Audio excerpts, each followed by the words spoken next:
Hello నమస్తే welcome to అమ్మమ్మ.com. మేము అన్ని రకాల స్పైసెస్ మరియు పికిల్స్ తయారు చేస్తాం. ఈరోజు పసుపు పౌడర్తో మీ ముందుకు వచ్చాం. నాణ్యమైన పసుపు కొమ్ములను సేకరించి వాటిని ఎండలో ఆరబోసిన తర్వాత వాటిని రోకట్లో వేసి దంచి గ్రైండింగ్కి ఇస్తాం. ఇలా గ్రైండ్ చేసిన పసుపు పౌడర్ని జల్లెట్లో వేసి మెత్తని పసుపు పొడిగా తయారు చేస్తాం. మేము తయారు చేసిన పసుపు పొడిలో ఎటువంటి కల్తీ లేకుండా ఉంటుంది. పసుపు పొడి యాంటీబయాటిక్ క్రిమిసంహారిణిగా ఉపయోగపడుతుంది.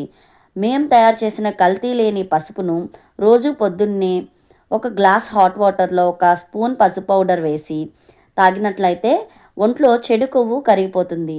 అదేవిధంగా ముఖంలో కాంతి మెరుస్తుంది. మేము ఈ పసుపు పౌడర్ని డబల్ లేయర్ ప్యాకింగ్తో మీ ముందుకు తెస్తున్నాం. ఈ పసుపు పొడిని మీరు ప్రతిరోజు వంటల్లోనూ వాడచ్చు. అదేవిధంగా పెళ్లి కూతురు ఫంక్షన్స్లో వాటిలో పసుపు కుంకుమ కింద కూడా వాడవచ్చు. మా పసుపు పొడిని చూడండి, రంగు చాలా బాగుంటుంది, చాలా బాగా కూడా పండుతుంది. ఇంట్లో చేసుకునే సమయం లేని వాళ్ళు మా దగ్గర ఆర్డర్స్ చేసుకోవచ్చు. స్క్రీన్ మీద కనిపిస్తున్న నెంబర్స్కి వాట్సాప్ చేసి ఆర్డర్స్ ప్లేస్ చేసుకోండి. Thank you. Please subscribe.